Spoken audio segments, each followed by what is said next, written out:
Once upon a time, there was a miller who was very poor. So I'm a miller, huh? What's that? I mean, what do I do for a living?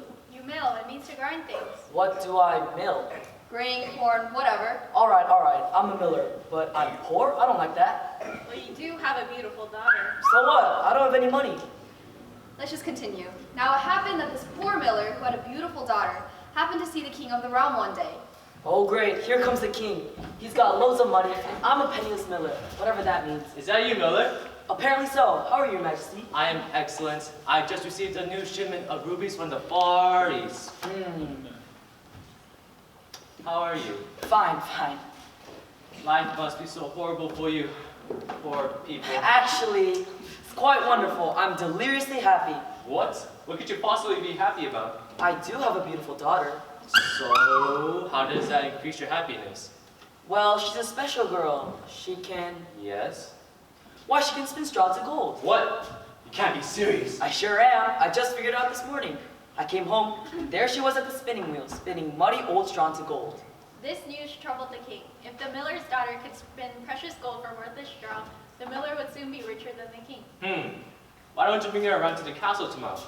Why, Your Majesty? I want to see the skill for myself.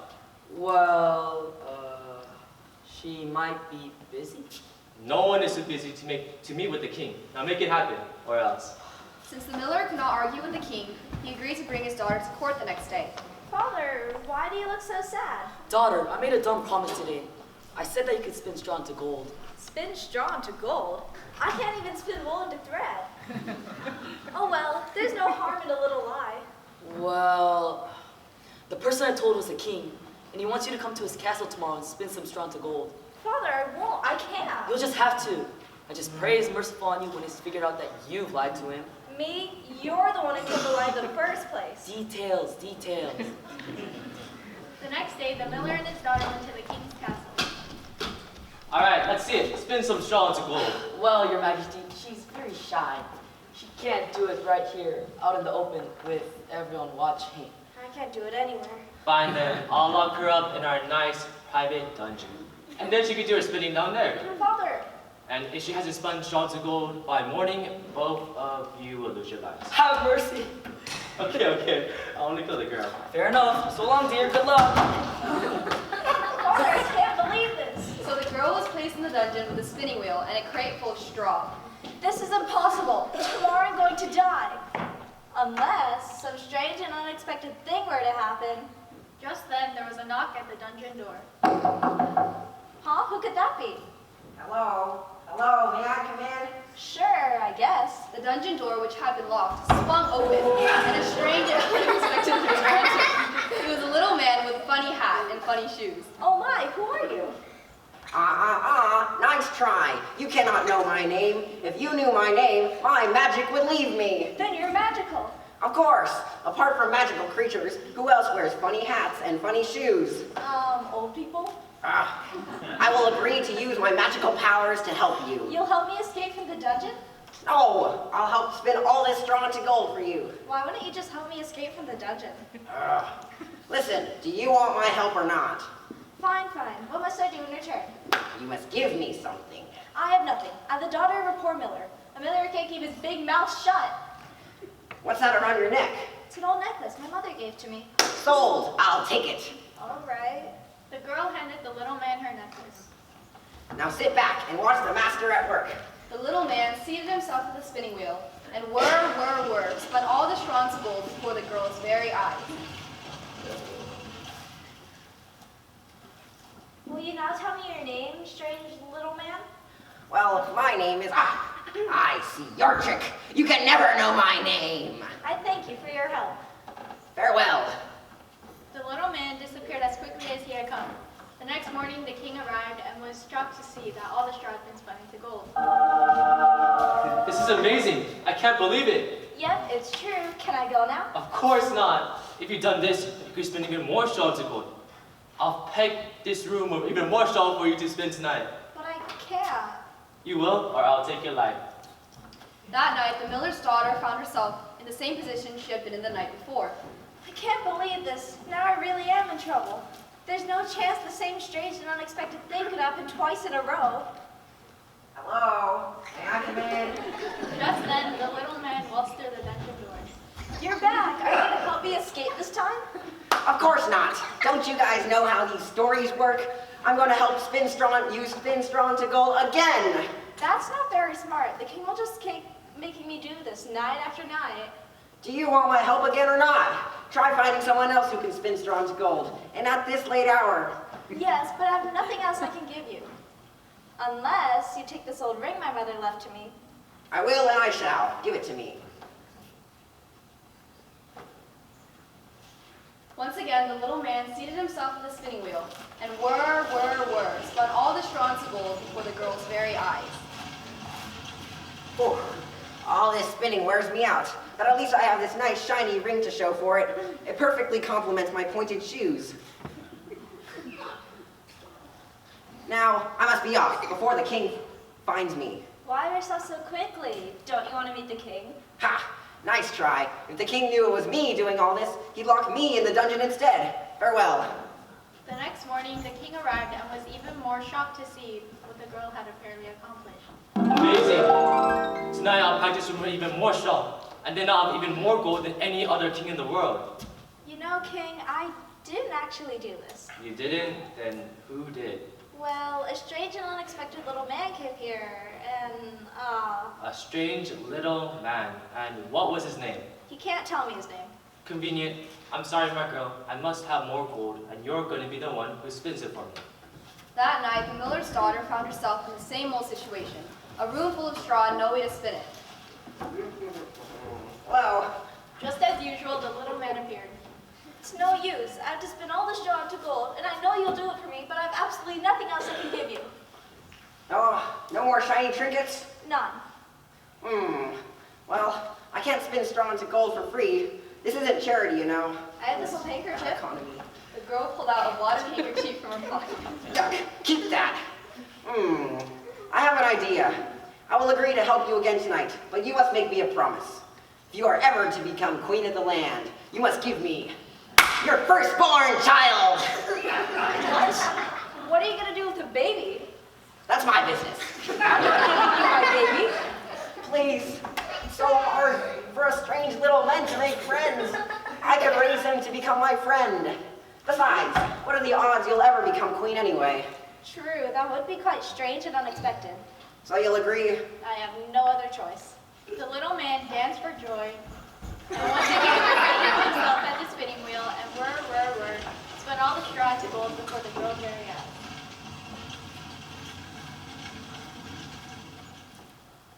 Oh, thank you, thank you. You know, you've done so much for me, and I don't even know your name. I think we'd be on a first-name basis by now. What should I call you? Well, my name is... I see your trick. You can never get my name.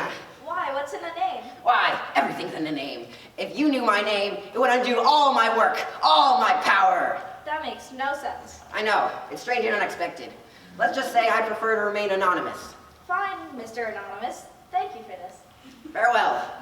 The next morning, the king found the room once again filled with gold.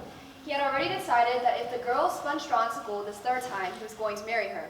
After all, he wanted to keep a talent like that in the family. My girl, this is amazing. I can't believe it. Because of this third great deed, I want you to be my queen. I know it is unexpected. And strange? Will you be my queen? What alternative do I have? I'll If I take say it. no, I'll be locked in this dungeon forever. I'll take that as a yes. So the miller's daughter became the queen of all the land and did at last find happiness. Unfortunately for the king, once they got married, the girl no longer continued to spin straw to gold. But this was no problem, as he had already fallen madly in love.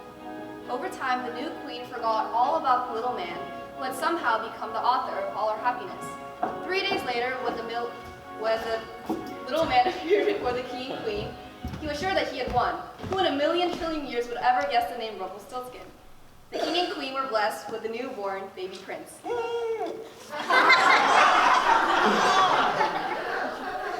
Look at my darling baby boy. Yes, he is the greatest sight I have ever seen.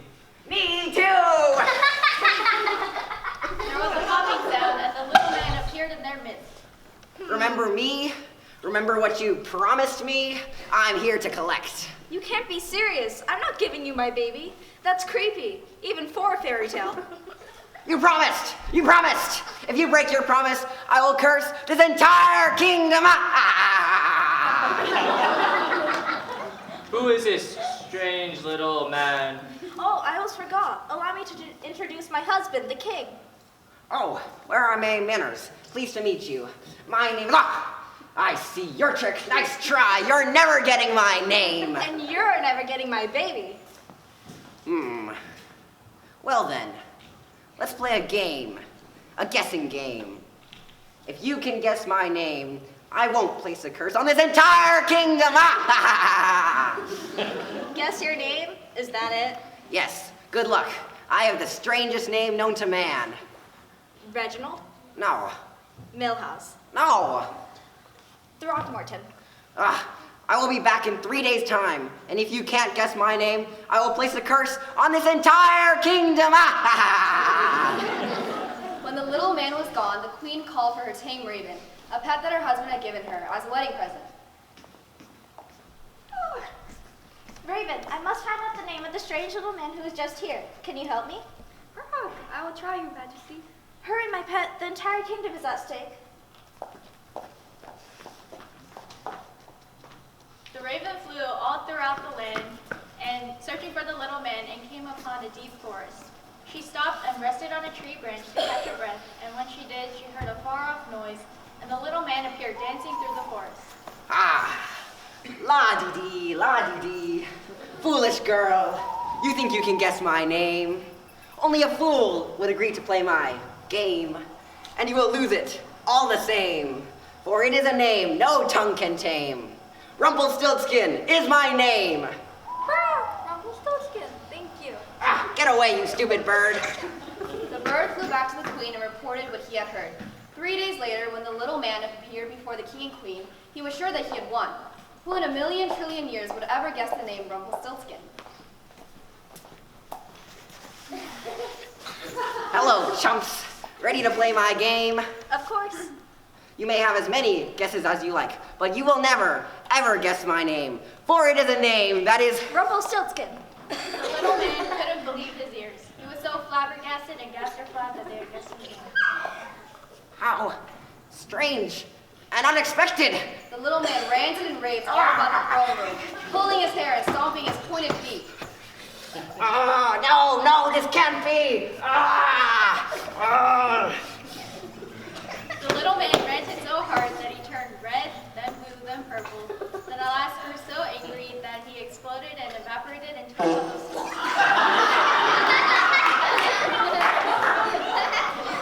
I was never to be heard from again. Now what lesson can we learn from this story? Don't tell lies about your daughter. Don't marry a woman for her spinning abilities. Don't promise someone your firstborn child. Don't let your temper cause you to explode. Don't name your children dumb names like Rumpelstiltskin. Very good. Now how should this all end?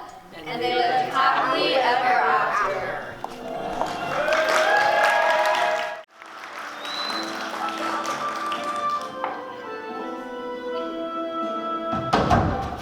I'll beat you in face! Paris stops you, rogue! You're a baggage. The slides are no rogues. Look in the chronicles. We came in with Richard Conqueror. Therefore, Pouchus Palabras, let the world slide.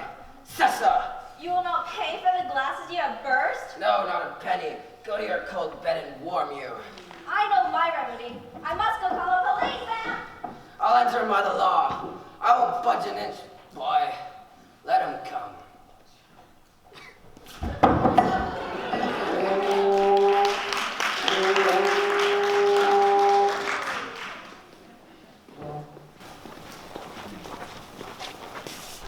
Huntsman, I charge you.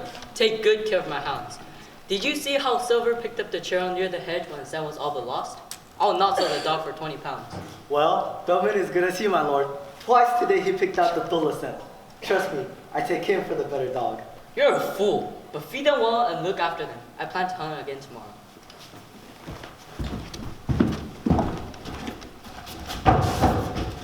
What's his ear? Is he dead or drunk? Check and see if he's breathing. He's breathing, my lord, but he wouldn't be sleeping in such a cold place if he hadn't been drinking. A lot. What a monstrous beast lying in the gutter like a pig. Grim death, how foul and hateful is your image. Gentlemen, I'll play a trick on this drunken man. What do you think if you're carried to bed, dressed in fresh clothes, had rings put on his fingers, a delicious feast laid out by his bed, and had finely dressed servants near him when he woke up? Wouldn't the beggar forgive himself then? Believe me, I think he couldn't help it. Everything would seem so strange to him when he woke up. Like a flattering dream or a worthless fantasy, then take him inside and start setting up the prank. Carry him to my finest room in everything, treat him exactly as if you're a mighty lord. This will be an excellent pastime. I promise we will play our part to perfection. Then take him up gently and to bed with him, and everyone be ready when he wakes up. How now? Who is it? If it pleases your honor, there's a troupe of actors offering to perform for your lordship. Tell them to come in. Now, fellows, you are welcome. Thank your honor. Do you intend to stay with me tonight? If it will please your lordship to have us. With all my heart. You have come at just the right time, especially because I have some special entertainment planned that please your acting skills. There's a lord who will watch perform tonight. He's a bit odd, so I want to be sure you can keep your composure. Don't worry, my lord. We can control ourselves, even if he's a complete buffoon. Go, Shrew. Take them to the pantry and make them feel all welcome. See that they have whatever they need.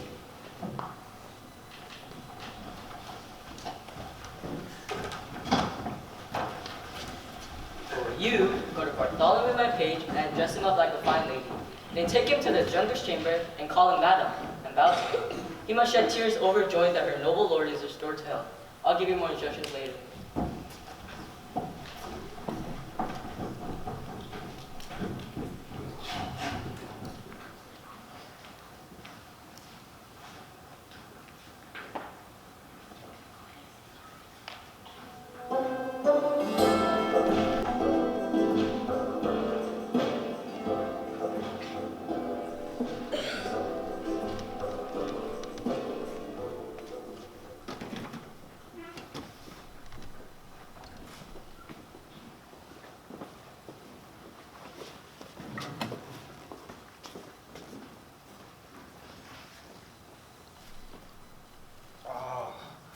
For God's sake, bring me some ale.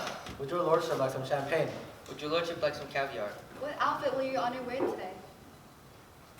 I am Christopher Sly. Don't call me honor nor lordship. I never drank a bottle of champagne in my life. And if you give me anything to drink, make it a roast beef. Never ask me what outfit I'll wear, for I have no more shirts than I have backs. No more stockings than I have feet. No more shoes than I have feet. Nay, sometimes more feet than I have shoes. Unless the ones where my toes stick out still count as shoes. May God end this foolish fantasy in an honest mind. Alas, that a mighty man of such noble birth, with so much wealth and such a good reputation, should be infected with such a terrible illness. You have a wife more beautiful than any other woman in this gliding age. Am I a lord? And have I such a lady? Or have I dreamed? Or have I dreamed till now? I do not sleep. I see, I speak, I hear. I feel soft things and smell pleasant aromas. Upon my life, I'm a lord indeed, and not a tinker, nor Christopher Sly. Well, bring my lady before me now, and I'll ask again, bring me a mug of your strongest beer. Oh, how we rejoice to see you restored. You've been in a dream for 15 years. Even when you're awake, it's as if you slept. By heaven, that's quite a nap. But did I never sleep? Speak? In all that time? Yes, my lord, but very idle words. But though you lay here in this beautiful room and talk as if you've been thrown out of a tavern and cursed at a tavern's hostess. Now, Lord, be thanked for my recovery. Amen. How fares my noble lord? Well, I'm doing well. Everything here is very nice. Where's my wife? Here, noble lord, what is your will with you? Are you my wife? And will not call me husband? My men should call me lord, but not my wife. My husband and my lord and my husband, I'm your wife in all obedience. I know it well. What must I call her? Madam. Alice, madam, or Joan, madam? Madam and nothing else, the lords call ladies. Madam wife, they say I have dreamt here and slept above for 15 years or more. Yes, and it seems like 30 years to me. Your honors players, hearing of your recovery, have come to perform a pleasant comedy. Your doctor's degree can only help you. Well, we shall see it. Come, madam wife, sit by my side and let the world slip. We shall never be younger.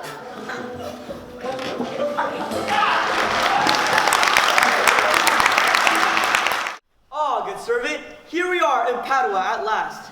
I can hardly wait to begin my studies. Oh, how I thirst for knowledge. Gentle master, I am glad that you wish to improve your mind, and glad I am that your father is wealthy enough to afford to send you here to Padua for that very purpose. But, good master, let us not forget that all work and no play doth make Jack a dullard. And brief, sir, you owe it to yourself to take some amusement. Ah, Tranio, thou dost advise me well. Let us go and take a lodging fit to entertain such friends as time in Padua shall beget. But stay a while, what company is this? Master, some show to welcome us to town. Gentlemen, beg me no further, for I am firmly resolved not to allow my younger daughter to be married before I have a husband for her elder sister. If any of you love Catherine, you have my permission to court her at your pleasure.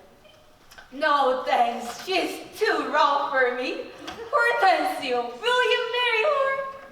Mother, is it your will to make a stale of me among these mates? Mates? Maid, no mates for you unless you are much gentler than you are. In faith, sir, never fear. I'll never marry such as you, but slap your face I will, you should but ask. From all such devils, good Lord, deliver us. And me too, good Lord. Master, here's a good pastime. The girl is stark matter just plain forward. But her sister is very sweet-tempered. Let's be quiet and listen. Well said, master. Gentlemen, I mean what I have said. Bianca, go in the house and let it not displease you, good Bianca, for I will love you nevertheless, my girl. A fine thing. It's all right, dear mother. My books and instruments will keep me company. Listen, Tranio, so wise and so beautiful. Signor Baptista, surely you are jesting. Why? Will you sacrifice Bianca's happiness, Signora Baptista, for this beat of hell? Why punish her for her sister's bad temper? I'm sorry, gentlemen. My mind is made up. Go in, Bianca. I know she likes music and poetry, so I'll get tutors to instruct her. If you, Hortensio, or Signor Gremio know of any such tutors, send them to me, and I'll pay them well to instruct my own children in good bringing up. And so, farewell. Catherine, you may stay here, for I have more to say to Bianca. Why, I trust I may go too, may I not? Shall it be appointed hours as though I don't know what to take or what to leave? Oh! You can go to the devil, no one will care! Yes, for the love of our sweet Bianca. If I can find a man fit to be her tutor, I will send him to her mother. So will I. But just a moment. Though we are rivals for Bianca's love, there is one thing in which we should cooperate. What's that, I pray? Why, sir? To get a sister for her sister Catherine. Husband. For her sister Catherine, of course. A husband? Nah, a devil. I say a husband. I say a devil. Hortensio, do you really think though her mother is very rich and the man is so very full to be married to hell? Tush, Gremio. Those beyond your patience and mine to endure her screaming. There are good fellows in this world who take her with all her faults. Of course, for the money. Well, I don't know. I'd rather be whipping the town square every morning before breakfast. As you say, there's small choice among rotten apples. But by helping Baptista's eldest daughter to get a husband, we set her youngest free for a husband. Then we can be rivals again. Till then, let's join hands, all right? Agreed. I'll get the best horse in Padua to the men who woo her, weather, and rid a house of her. Come on. I pray, sir, tell me, is love shouldn't of a sudden take such bold? Oh, Tranio, till now, I never thought it possible, or even likely. But I do confess to thee. I burn, I pine, I perish, if I cannot win that young maiden's heart. Advise me, Tranio, for I know you can. Help me, Tranio, for I know you will. Master, it is not time to scold you now, but you look so longingly on the maid. Perhaps you didn't notice the most important thing. Oh yes, I saw sweet beauty in her face. Saw you no more? Mark you not how her sister began to scorn and raise such a storm that mortal ears might hardly endure the sound? Oh, Tranio, I saw her coral lips move, and with her sweet breath, she did perfume the air. Everything sweet was all I saw in her. Nay then, 'tis time to steer him from his trance. I pray, awake, sir, if ye love the maid, bend thoughts and wits to achieve her. Thus it stands. Her eldest sister is such a shrew that till the mother of it her hands of her master, your love must wait. Until her mother gets rid of her, her sister will be shut away from suitors. Oh, Tranio, what a cruel mother she is. But, didn't you notice? She took some care to get her schoolmasters to instruct her. Yes, sir. I have it, Tranio. Master, 2 minds with the same plot. Tell me thine first. You will be the schoolmaster and undertake the teaching of me. That's your device. It is? Can I get away with it, do you think? Not possible. For who shall be in Padua here as Vicentio's son, keep house and plies books, welcome his friends, visit his banquet them. Oh, I tell you, we have not been seen anywhere, nor can we be distinguished by our faces for man or master. Then it followed thus. You shall be master in my place. Take house and servants as I should. I will be some Florentine, some Neapolitan, or man from Pisa. 'Tis hatched and shall be so. Tranio, at once, uncase thee. Take my colored hat and cloak. Since it is your pleasure, sir, I must obey. I promise your father to be serviceable to his son, although I think it was in another sense. I am content to be Lucentio because, so well, I love Lucentio. Hurry, let me pretend to be a maid, a teacher for that maid Bianca, whose sudden sight hath thrilled my heart. Here comes the rogue. Sirrah, where have you been? Where have I been? Nay, how now, where are you? Master, has my fellow Tranio stolen your clothes? Or you his? Or both? Pray, what's the news? Sirrah, come hither. 'Tis no time to jest, and therefore frame the matters at a time. Your fellow Tranio here to save my life puts my apparel and countenance on, and I, to make my escape, have put on his. For in a quarrel since I came ashore, I killed a man and fear I was seen. Wait on him, I charge you, while I make my way from here to save my life. You understand me? Aye, sir. Not a bit. And not a jot of Tranio from your mouth. Tranio is changed into Lucentio. The better for him. Would I were so too. When I am alone, well then I am Tranio, but everywhere else your master, Lucentio. Let's go. Oh, Tranio, one more thing. I want you to pretend to be another suitor for Bianca's hand. Don't ask me why, my reasons are both good and weighty.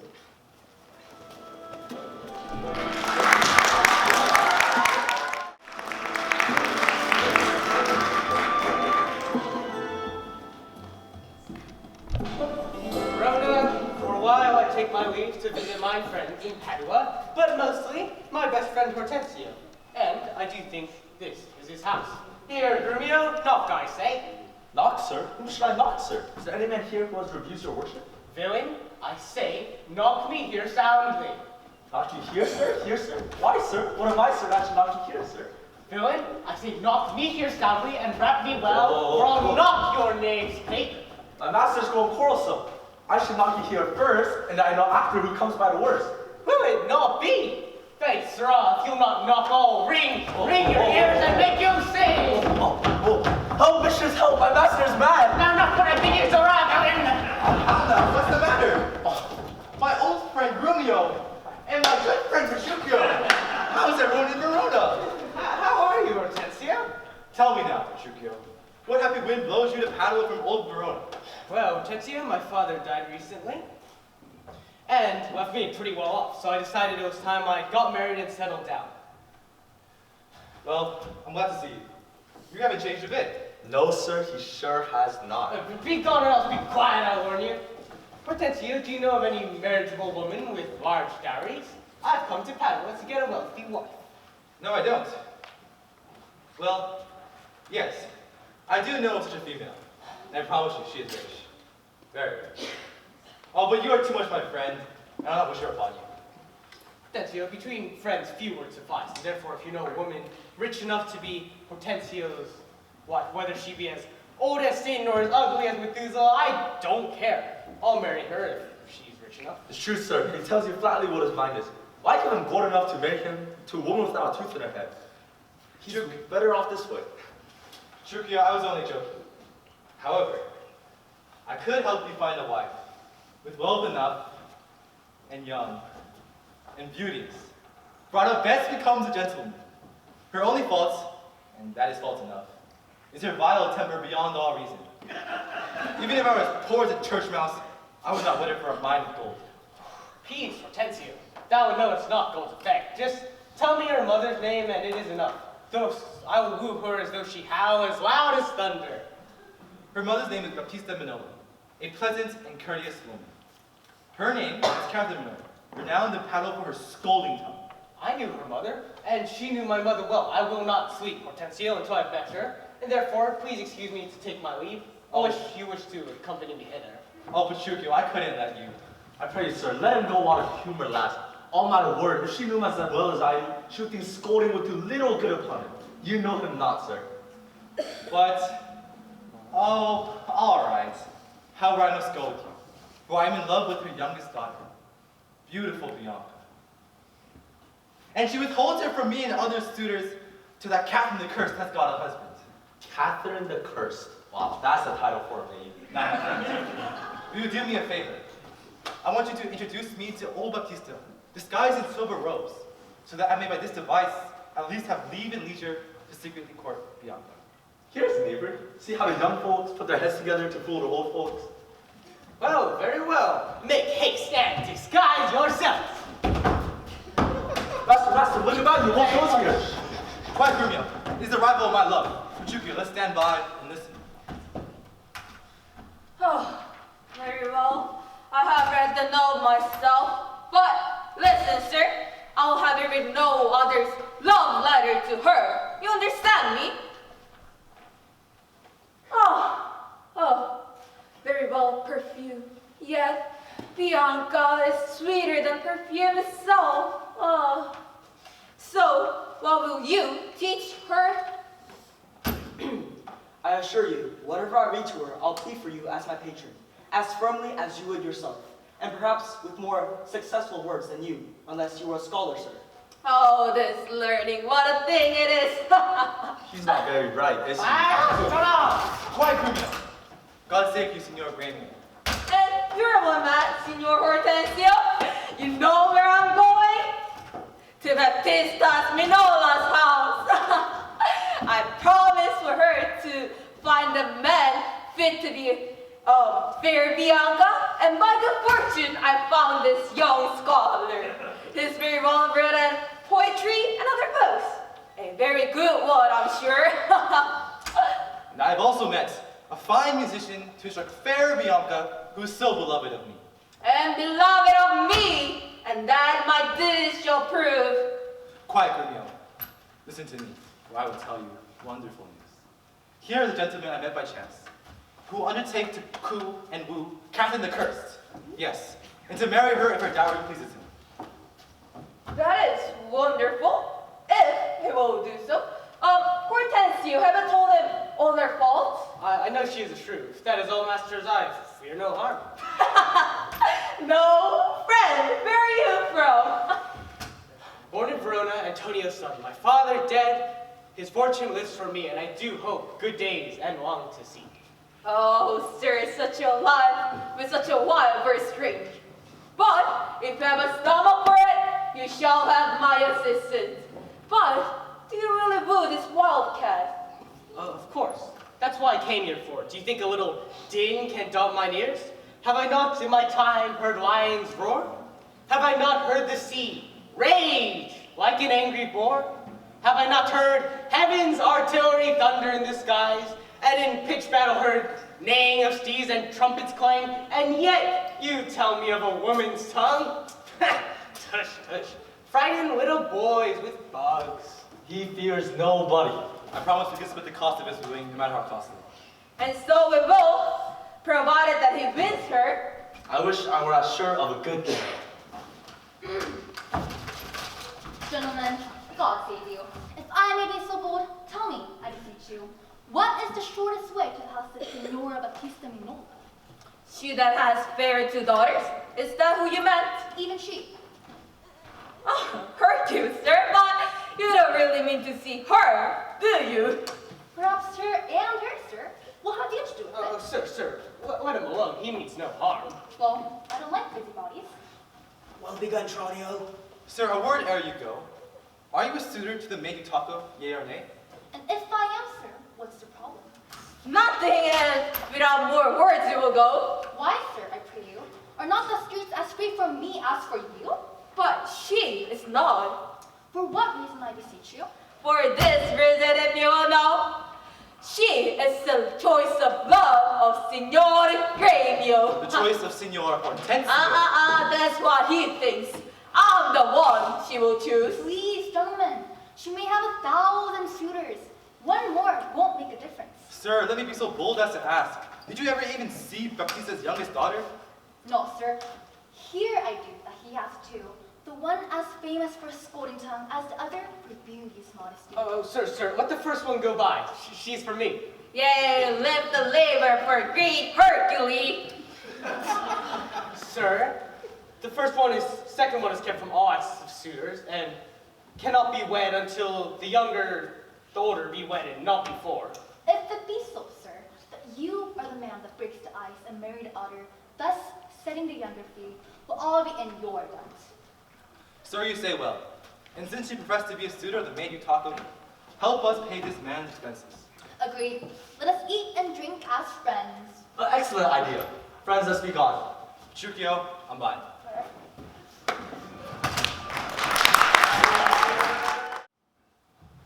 Good sister, please, unbind my hands. Tell me, of all thy suitors, who thou lovest best. Don't lie. Believe me, sister, I have not yet seen that special face which I could fancy more than any other. That's a lie. Is it not Hortensio you love best? If you're in love with him, sister, I swear, I'll plead for you myself and you shall have him. Oh, then perhaps you fancy riches more. You will choose Gremio to keep you fair. Is it for him you envy me so? Nay, then you jest. And now I see you have been jesting with me all this while. Good sister Kate, unbar my hands. If that be just, then all the rest was so. Catherine, stop. Bianca, stand aside. For though she weeps, go carry needle, meddle not with her. For shame you devilish spirit, why dost thou wrong her that never wronged thee? When has she ever crossed thee with a bitter word? Her silence mounts me, and I'll be avenged. What, my sight? Bianca, get thee in.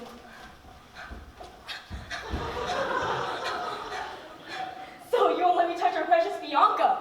Now I see she is your treasure. The devil take Catherine the curse and find a husband for sweet Bianca.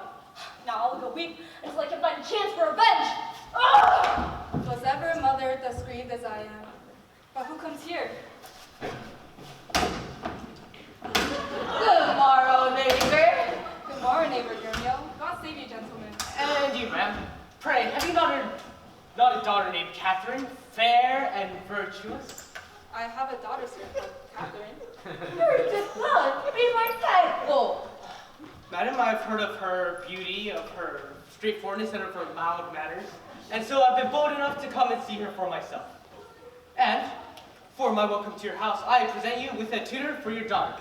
His name is Lydio. He can teach her music and mathematics. Will you accept him? You are welcome, sir, and he too is welcome. But for my daughter, Catherine, this I know.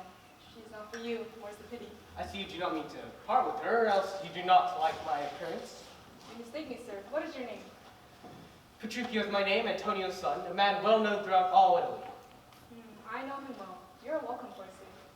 Save your tail, Petruchio. You're so forward. Pardon me, Signor Gremio, but I want to get going. Not, sir. You will curse your boy. Neighbor, I also have a gift for you. I present unto you this young scholar. His name is Cambio. Please accept this service. 1,000 things, Signor Gremio. Welcome, good Cambio. But, gentle sir, you are a stranger to me. May I be so bold as to know the cause of your coming? Pardon me, sir. The boldness is mine on that, being a stranger in the city, do make myself a suitor to your daughter, Bianca, even though you have resolved to marry your eldest daughter first. All that I request is that I may be welcomed among the rest of you, Bianca, and toward the education of your daughters. I here bestow his small packet of Greek and Latin books. Will you accept them? Lucentio is your name. From where, I pray? From Pisa, sir. Son to Vicentio. The richest man in Pisa. By report, I know him well. You're very welcome, sir. You take the lute and you the set of books. You shall go see your pupils presently. Follow within. Servant, lead these gentlemen to my daughters. Bid them use them well. We'll walk a little in the orchard and then to dinner. You're very welcome here. Madam, I am anxious to begin. It isn't every day I come to woo. You knew my father, and in him me, left sole heir to all his lands and goods, which I have bettered rather than decreased. Then tell me, if I win your daughter's love, what is her dowry? After my death, half of my lands. And at your marriage, 20,000 gold crowns. Alright, and for that dowry, I'll assure her if she survived me all my lands and leases whatsoever. Let's draw up a contract between us. When your wand captain's love, for that comes first. Why, that is nothing, mother, for I am rough and woo not like a babe. Well, my good wishes. But be prepared for some unhappy words. Never fear. Oh, now, my friend, why do you look so pale? For fear if I look pale. What, will my daughter prove a good musician? I think she'll soon prove a soldier. Iron may hold her, but never lutes. Well, canst thou not break her to the lute? No, for she has broke the lute to me. She struck me on the head with it, and there I stood amazed. Now, by the world, that is a feisty wench. I love her 10 times more than I did before. How I long to have some calm chat with her. Well, go with me and calm yourself. Proceed and practice with my younger daughter. She's out to learn and thankful for good teaching. Senor Petruchio, will you come with me, or shall I send my daughter Kate to you? Send her to me. I'll woo her with some spirit when she comes. If she rails, why, I'll tell her she sings as sweetly as a nightingale. If she frowns, I'll say she smiles. If she do bid me go out, I will give her thanks as though she bid me stay by her side a week. And, she nigh to wed, I'll set the wedding date. But here she comes, and now Petruchio speak. Good morrow, Kate, for that's your name, I hear. Well, have you heard but something hard of hearing? They call me Catherine, who do talk of me. You I am faith, for you're called Bunny Kate, and Plain Kate, and sometimes Kate the Cursed. But Kate, the prettiest Kate in Christendom, and I therefore am moved to woo thee for my wife. Moved? In good time. Let him that moved you hither remove you hence. I knew you at the first to be immovable. Why, what's movable? Stool, a chair. Perfect! Come, sit on me. Who, me? Don't worry, Kate, you're not heavy. You're young and light. Too light for such as you to catch, but heavy as my weight should be. Well, come, you wasp. In faith, you're too angry. If I be waspish, best beware my sting. Best way to handle a wasp is to give it a swat. You wouldn't dare. Get out! What? No. Hey, Kate, come again. I'm a gentleman. We'll see about that. I swear I'll marry you if you hit me again.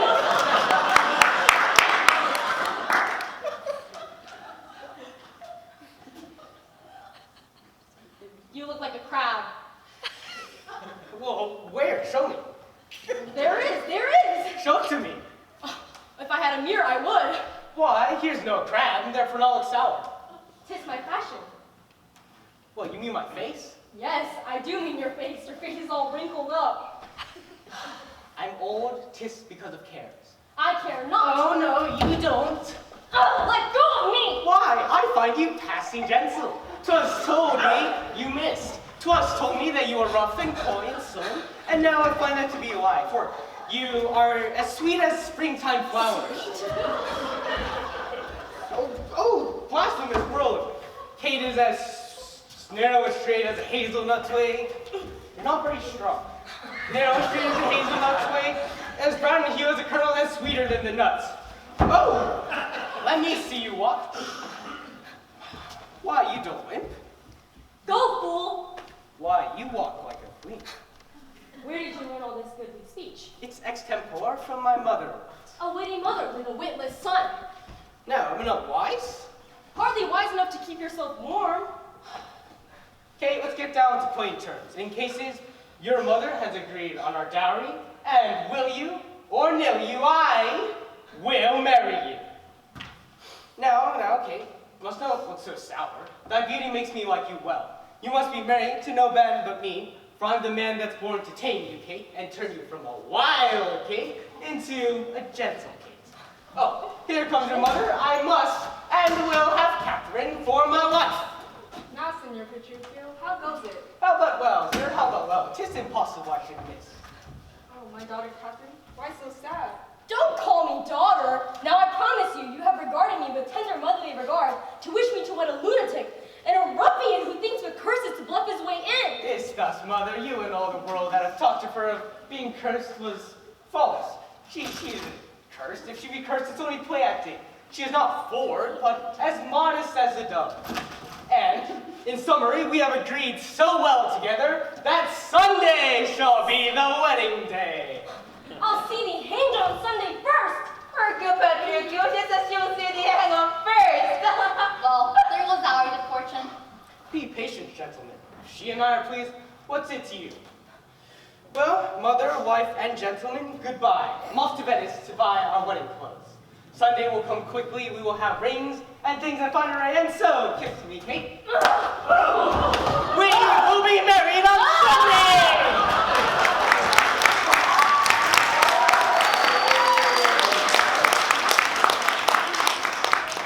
On Sunday next.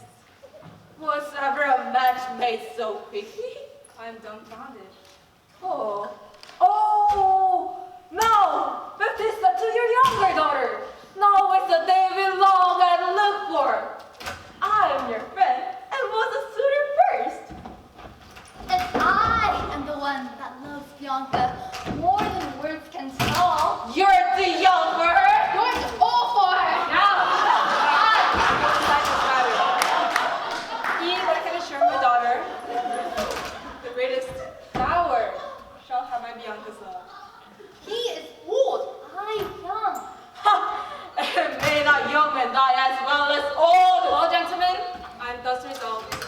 On Sunday next, you know my daughter Katharina is to be married. Now, on the Sunday following, Bianca shall be bride to one of you. And so, thank you both. Good. Goodbye.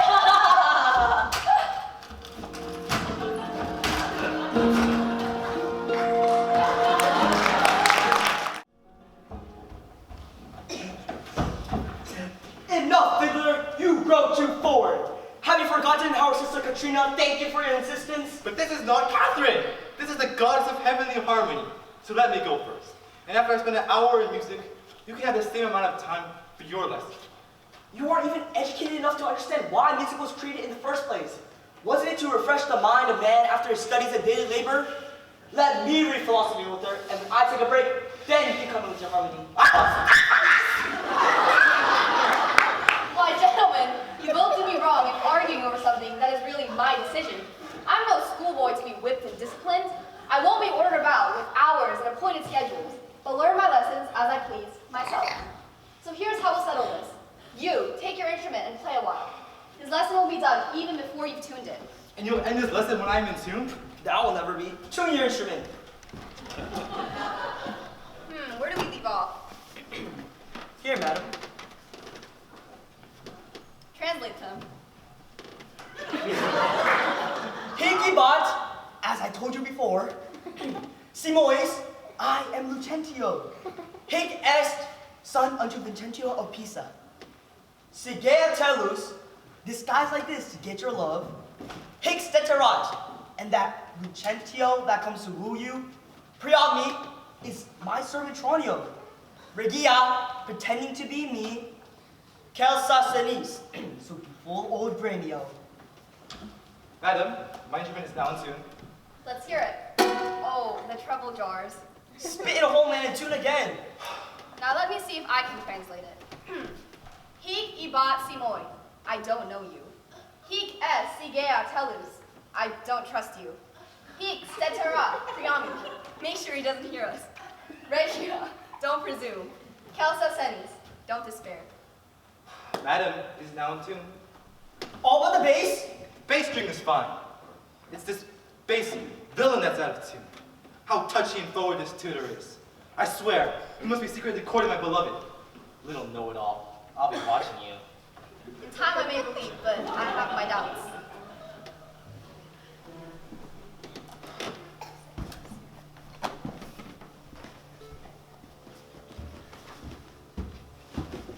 You may go take a walk for a while. My lesson makes no music in 3 parts. Are you so formal, sir? Well, I must wait and watch, for, unless I'm mistaken here, our fancy musician is aiming for romance. Before I begin teaching you, I must begin by teaching you the fundamentals to music. Here is a scale that is more pleasant and more effective than what any other tutors use. Why, I learned my skills long ago. Yet read the method of Hortensio. I'm the scale, the foundation of all harmony. Ah, Ray, to declare Hortensio's passion. B, me, Bianca, take him for your lord.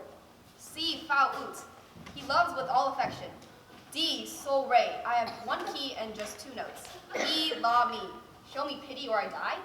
You call this a scale? I don't like it. I prefer the old-fashioned way. Mr. Your father asked that you leave your books and help decorate your sister's room. You know tomorrow's the wedding day. Farewell, sweet teachers. I must go.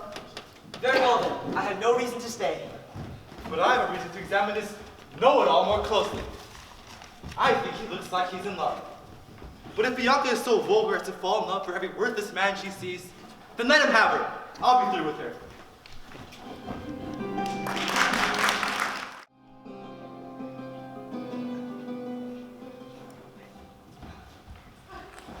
This is the appointed day that Catherine and Petruchio should be married. And yet we hear nothing of her son-in-law. Where is the bridegroom? What does Hortensio say to the shame of ours? Shame? No shame but mine. He wooed in haste and means to wed at leisure. I told you he was a fool. He'll woo 1,000 women, set the marriage dates, invite friends, make a public announcement that he has no intention of actually getting married. Now, must the world point at poor Catherine and say, look, there's Mad Petruchio's wife, if he could be bothered to come and marry her. Patience. Good, Catherine. Patience. Baptista too. Upon my life, Petruchio means, well, whatever holds him up, I know him to be honest. Ugh, I wish I had never seen him. Bianca! Go, girl, I cannot blame thee for crying. Such an insult will vex a saint, let alone a shrew thy patience. Master, old news and such news you've never heard of. Is it new and old too? How may that be? Why, is it not news to hear of Petruchio's coming? Is he come? Why, no, ma'am. What then? He is coming. When will he be here?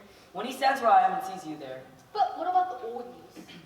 Why, Petruchio is coming in a new hat and old jacket, pair of old pants turned inside out, broken suspenders, everything mismatched, and riding an old broken down horse. Oh, ma'am, don't be angry. He's not found the formal clothing. He's a little quirky. I don't care how he's dressed as long as he gets here. Well! Come where be these gods? Doing it all! You're welcome, sir. Yet I come not well? Not as well dressed as I wish you were. But where's Kate? Where's my lovely bride? How are you, mother? Wait, what's the matter? Why are you all staring at me? Why, sir, you know this is your wedding day. First we were sad for you not come now. Sadder that you came just like this.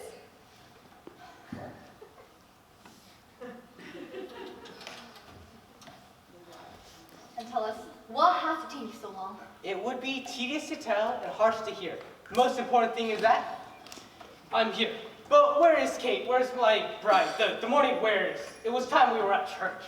See not your bride in clothes such as these. No, not Congratulations I. for new robes. No, I'll see her like this. But I trust you won't marry her like this. Yes, just like this. Is she marrying me or my clothes? If I could change myself as easily as I could change these clothes, now that would be something worth talking about. But what a fool I am to stand here and chat with you when I should be bidding good morrow to my bride and seal the title with a lovely kiss. He's up to something. If possible, we will persuade him to put on better clothes before he goes to church.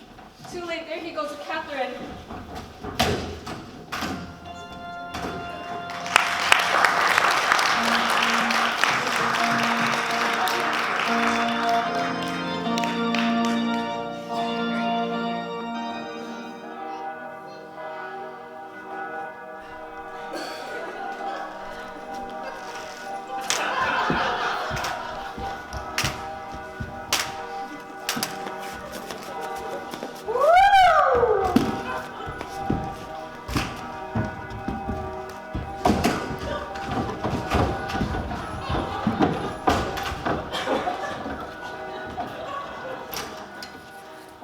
Well, gentlemen and friends, I thank you for your patience. I know that you have expected to dine with me and have prepared a great wedding feast, but my haste calls me home, and therefore here I do mean to take my leave. Is it possible you mean to leave tonight? No, I must go before nightfall. Drink a toast to me, eat with my mother-in-law, for I must go. Farewell to you all. Let us entreat you to stay till after dinner. It cannot be. Let me entreat you. It will not be. Let me entreat you. Well, I'm content. Content to stay? Content that you asked me to stay, but yet not stay.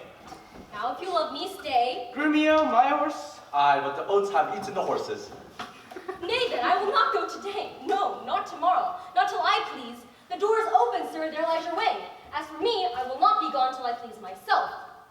Now, don't be angry, Kate. I will be angry, mother. Be quiet. He shall stay till I'm ready to leave. Now it begins to work. Gentlemen, forward to the bridal dinner. I see a woman may be made a fool if she had not the spirit to resist. They shall go forward, Kate. Obey the bride. Eat and drink to full measure. Be mad and merry, or go hang yourselves. But she is my Kate. There's my wife. There she stands. Touch her, whoever dare. Grumio, draw forth thy weapon. We are beset with thee. Don't worry, Kate. They shall not touch thee. I'll protect thee against the million.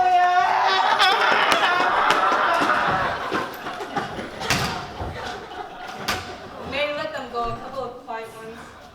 If they had not gone quickly, I would die laughing. The Palomount matches never was the like.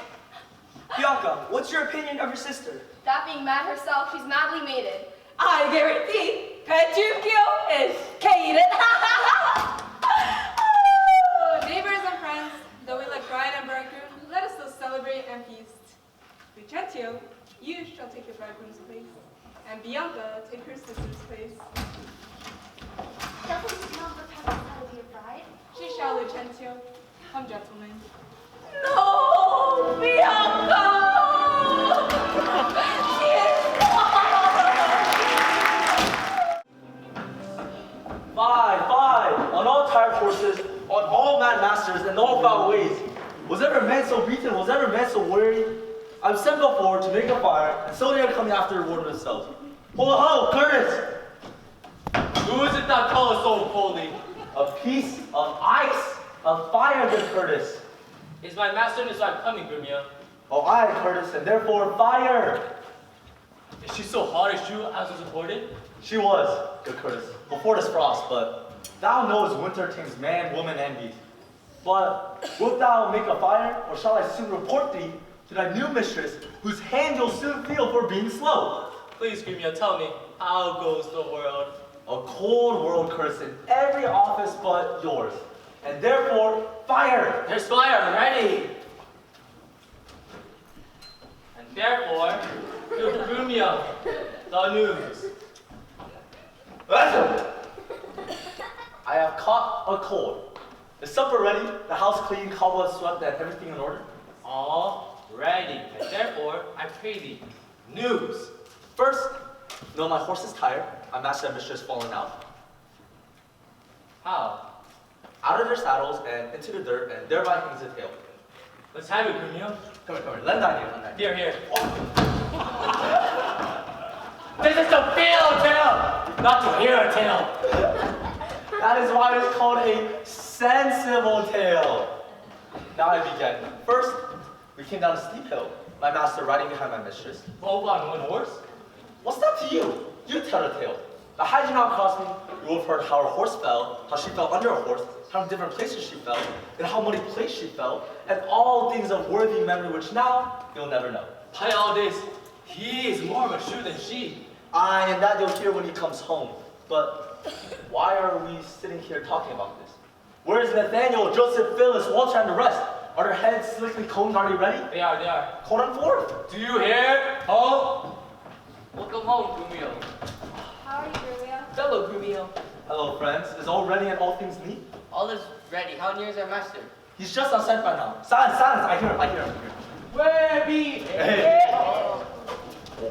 Where be these days? What? No man at the door to take my horse nor to hold my stirrup? Where is Nathaniel? Where is Mary and Joseph?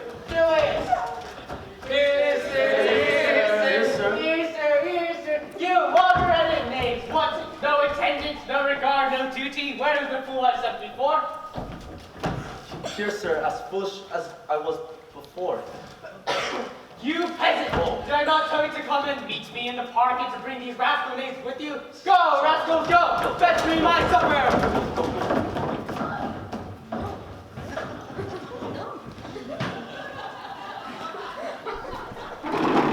Come, sweet cake, sit down. Where are these? Food! Food! Food! Off with my boots, you rogues! What? Oh, out there, go find my dog. Ah, you twisted it! So I have some water? Go, find my dog. Oh, you spilled it! Give it back! Patience, I beg you, it was an accident. You are a beetle-headed flightier knave! Now, good sweet Kate, shall we give thanks or else shall I? What's this, mutton? Yes, sir. Who brought it? It's all burnt! Where's the rascal cook? How dare you come and serve it to me? You know I hate it! Take it back, cubs! Wait! No!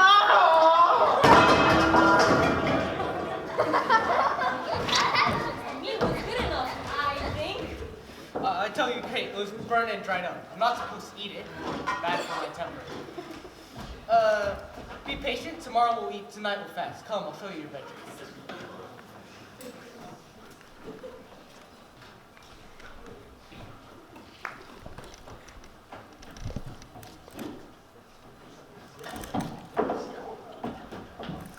Have you ever seen the like? He's killing her with kindness. Where is he? He's in his room, in her room, preaching to her about the importance of self-control. He rants and wails and swears so much that she, poor soul, doesn't know which way to stand, look, or speak. So she just sits there like someone who's woken up from a dream. Hush! Away, away, he's coming! Hey!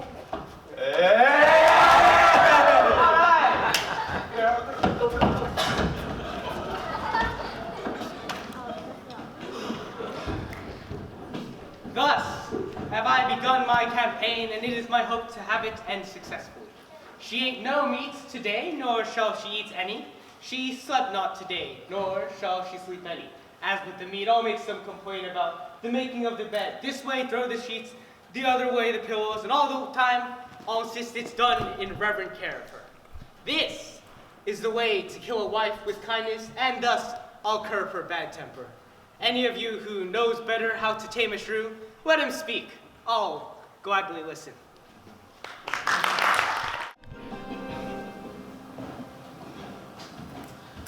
Is it possible, friendly Teal, that Mistress Bianca will fancy any other but Lucentio? I tell you, sir, she loves me. Sir, satisfy yourself in what I have said. Stand by and listen. Now tell me, wasn't I right? Bianca loves none in the world so much as Cambia. Oh, you const womankind. I tell you, Teal, this is incredible. Sir, let me tell you the truth. I am not Litzia, nor a musician as I seem to be. This is disguise. I am called...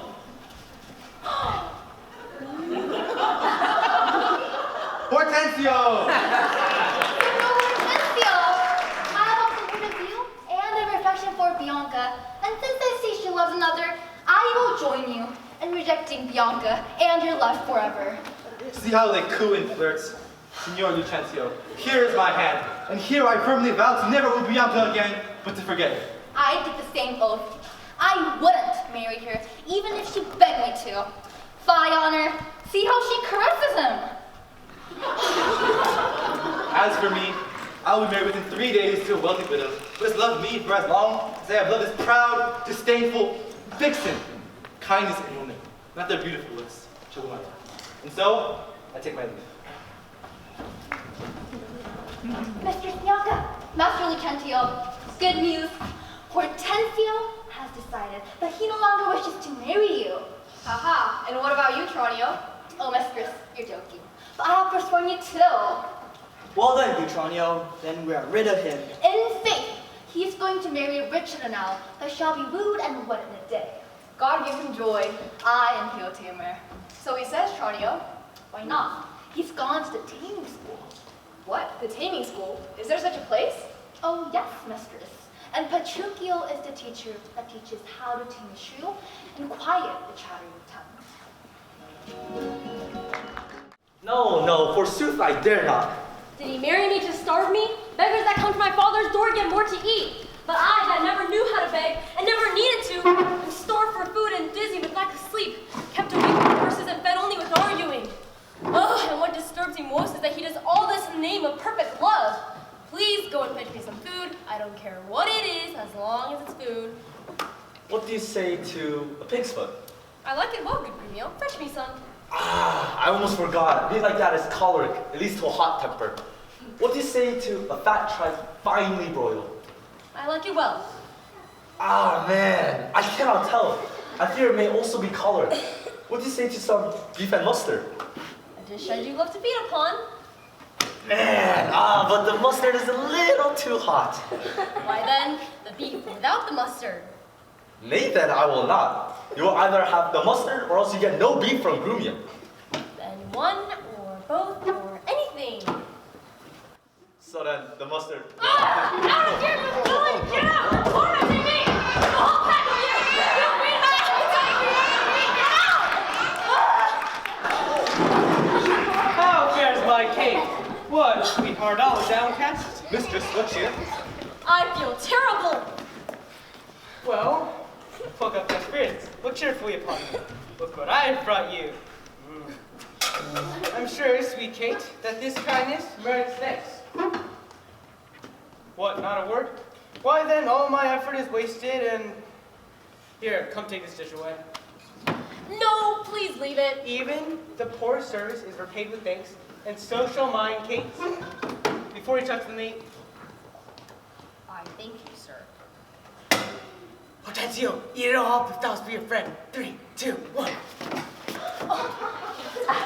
Now, my honey love, we will return to your mother's and dine with the best.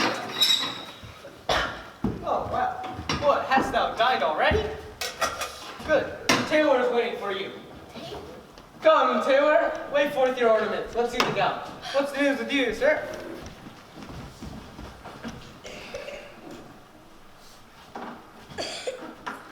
Here's the captain of Richard's order. Why, this was molded on a porridge bowl. It's like a velvet dish. I won't have it. Take it away. Get me a bigger one. I'll have no bigger. This is in fashion, and gentlemen wear such caps as these. When you are gentle, you shall have one too, and not till then. That will not be soon. You're so funny. I assure you, sir, I have permission to speak, and speak I will. I'm no child, no baby. Your betters have endured me to speak my mind. If you can't handle it, you better plug your ears. What thou sayest is true. It is a puny little cat. I love you even more for that. Love me or love me not, I like it, and I will have it, or I'll have no other. Thy gown. Why, yes. Come, Taylor, let's see it. Oh, mercy. What stuff is this? A sleeve? It's like a cannon. What the devil do you call this? I see she's likely to neither cap nor gown. You bid me make it orderly and well according to the fashion of the time. So I did, but I didn't bid you mar it to the time. I won't have it. Why, it is beautiful. I never seen such a beautiful dress like this. You mean to make a fool of me? Why, true. She means to make a fool of you. She says your worship means to make a fool of her, not I. Oh, monstrous arrogance. You lie. I say, away with this gown. You've ruined it. Your worship is deceived. This gown is made just as Grumio gave order for how it should be done. Oh, I don't give him no order. I only give him the stuff. But how did you request it should be made? Well, sir, I was thinking you could do it with needle and thread. Bruh. Did you not request to have it cut? I asked you to cut out the gown, not to cut it to pieces, bruh. I say you ruined it. Hortensio. Hortensio, see that the tailor is paid. Go away, I say. Taylor, I'll pay thee for the gown tomorrow. Take no unkindness of his hasty words. Away, I say! Well, sweet Kate, we'll go to your mother's even in these honest plain clothes. Our purses shall be proud, our garments poor, for it is the mind that makes the body rich, and if you feel embarrassed, you can just blame it on me, so cheer up. Let's see, methinks 'tis now about 7 o'clock and we'll be there by supper time. 7? It's almost 2, I assure you, and it will be supper before we get there. It will be 7 or I won't go. Look, no matter what I do, you're always causing or contradicting it. Sirs, I won't go today. Before I do, it will be any time I say it is. Why? So this gallon will command the sun?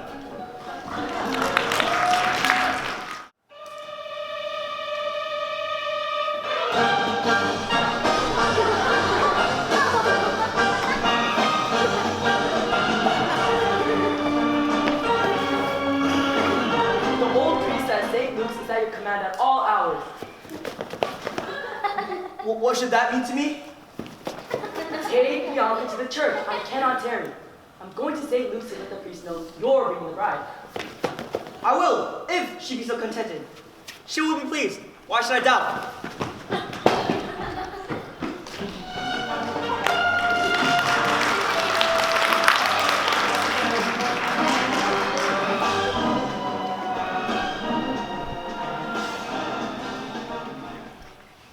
Come on, once again towards our mother's house. Pray goodness, how bright and goodly shines the moon. The moon? The sun. It's broad daylight. I say it is the moon that shines so bright. I know it is the sun that shines so bright. By my mother's son, that's myself. It shall be moon or star, whatever I say before I will venture one step more towards your mother's house. Come, what's away? Say as he says, or we shall never go. Forward I pray, since we have come this far, and I'll say, it is the moon or the sun, or whatever you please. And if you please to call a candle, henceforth my vow it shall be for me. I say it is the moon that shines so bright. I know it is the moon that shines so bright. Then you lie, it is the blessed sun. Oh, then God be blessed, it is the blessed sun. But sun it is not when you say it is not, and the moon it is, even as your mind changes. When you will have it named, even that it is. Chukyo, on your way, the field is won. Well, very well. This is how all things should go, smooth and straight. But wait, someone is coming. Oh, good morrow, gentle mistress. Where thou art going to? Tell me, Kate, tell me truly, have you ever seen such a fresher, gentle woman?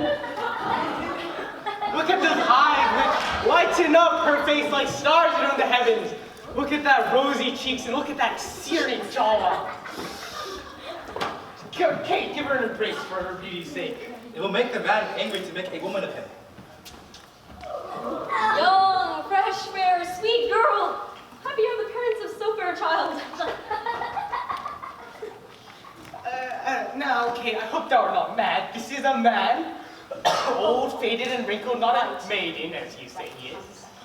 Pardon me for my mistaking eyes that have been so bedazzled by the sun, that everything I look on seemeth green. Now I perceive that thou art a reverend father. Pardon me for my mad mistaking. Do good old grandsire and bid us goodbye.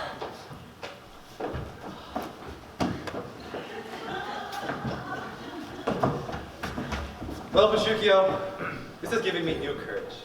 I'll marry my widow, and if she's difficult, you have taught me how to handle her.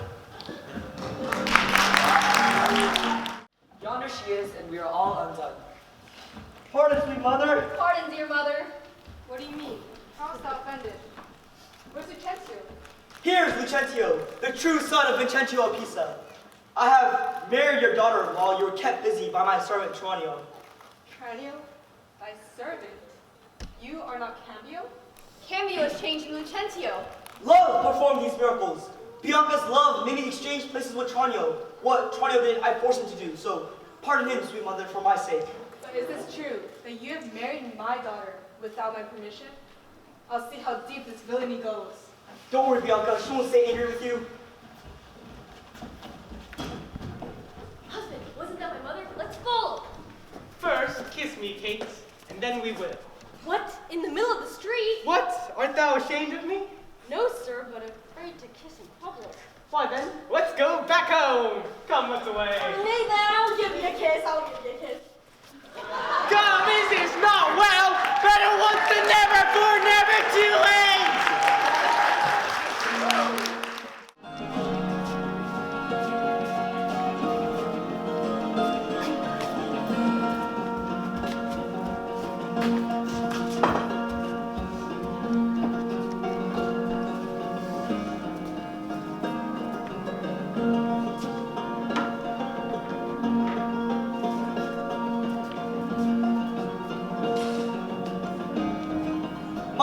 Bianca, bid our mother welcome. Brother Petruchio, Sister Catherine, and thou Hortensio, thy lovely widow. Welcome to my house. My banquet is to close our stomachs up after our great good cheer. Pray you, sit down, for now we sit to chat as well as eat. Nothing to do but to sit and eat and eat. How to afford this kindness, San Petruchio? How to afford nothing but what is kind? For both our sakes, I wish that were true. Now, on my life, Hortensio fears his widow. No, that's wrong. I haven't the smallest fear. Well, I'm sure you're very sensible, but you missed my sense. I meant that Hortensio is afraid of you. He that is dizzy thinks the world turns round. Roundly replied, How do you mean by that? He that is dizzy thinks the world turns round. I pray you, explain it to me. Your husband, being troubled with the shrew, measures my husband's feelings by his own. And now you know my meaning. Meaning?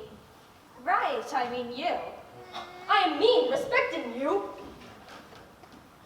to a cake? To her, widow? 100 marks, my cate'll take her down. No. This is a time for merriment. Spoken like a gentleman. Here's to thee, lad. How likes Gremio these crooked folks? Let me map the pot your heads off. Ladies, it's time to move. Will you accompany me? Now, in good soundness, San Petruchio, I think you have the biggest shrew of all. Well, I disagree, but let's have some faith. Each of us should send for his wife, and whichever is most obedient and comes the fastest when he sends for her, that man shall win the bet we make. An excellent idea. What shall we bet? I say 20 crowns. 20 crowns? Why, I bet that much on my dog, but 20 times as much for my wife. 100 then. Agreed. It's a bet, let's do it. Who shall begin? I will. Go, Biondello, bid your mistress come to me. Yes, sir. Son, I want in. I'll take half the bet that Bianca comes. I don't need any halves. I'll pay it all myself. How now? What news? Sir, my mistress sends you word that she is busy and cannot come. How? She is busy and cannot come. Hey! Is that an answer? Nice, kind one, too. Pray to God that your wife doesn't bring the worst, but... Be quiet, you're not even married. Sir, go and entreat my wife and tell her to come to me right away. Entreat her? Why, then she certainly must come. Don't be afraid. Your wife will never come, no matter how much you entreat her. Now tell me, where's my wife? She says you must be playing some kind of joke. She will not come. She tells you to come to her. Oh, vile, intolerable. Worse and worse not to be endured. Wait, Grumio. Yes? Go fetch my mistress for me. I know her answer. What is it? She will not. That's it, then I lose the bet, and that's the end of it. By all that's holy, here comes Katerina. Did you call for me? What is your will? Where is your sister, Hortensio's wife? They sit talking by the fire. Go and fetch them here for me. If they do not listen, give them a whipping, and then fetch them here for me. Well, here's a wonder if you talk of a wonder. So it is. I wonder what it means. Peace and love and quiet life. In short, everything sweet and happy. You have won the wager, San Petruchio, and I'll add 20,000 crowns to your winning. Another dowry for another daughter, for she's changed into a whole new woman. Nay, I'll give her more proof of her newfound obedience. Look, here she comes, bringing your last dogful wives.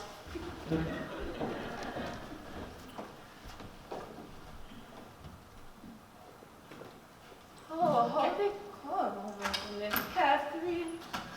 Oh, Catherine, take off that hat of yours. Doesn't suit you. Stop on Lord, let me never complain till I have a husband who treats me like that. For shame, what kind of foolish duty do you call this? I wish your duty were as foolish too. The wisdom of your duty, fair Bianca, has cost me 100 crowns since suppertime. The more fool you for betting on my duty. Catherine, tell these headstrong women what duty they owe their husbands. Come, you're mocking us. We'll have no telling. I say she shall, and first begin with her. She shall not. I say she shall, and first begin with her. There, don't frown, applauds thy beauty. Thy husband is thy lord, thy life, thy keeper, thy head, thy sovereign. One that cares for thee and for thy maintenance, commits himself to painful labor, both by sea and land. while thou liest warm at home, secure and safe. He craves no other reward but love, fair looks, and true obedience. Such duty a woman oweth to her husband. It is a shame that women are so simple to offer war when they should kneel for peace. Ladies, place your hands in your husband's hand. My hand is ready to help him. Now that's a good wife. Come on, kiss me, Kate. I can hardly believe my eyes. Come on, we two are married, but you two are done for. And being a winner, God give you good night. Look at the trivia when you are playing this game. I still think it's a miracle she could be tamed like that.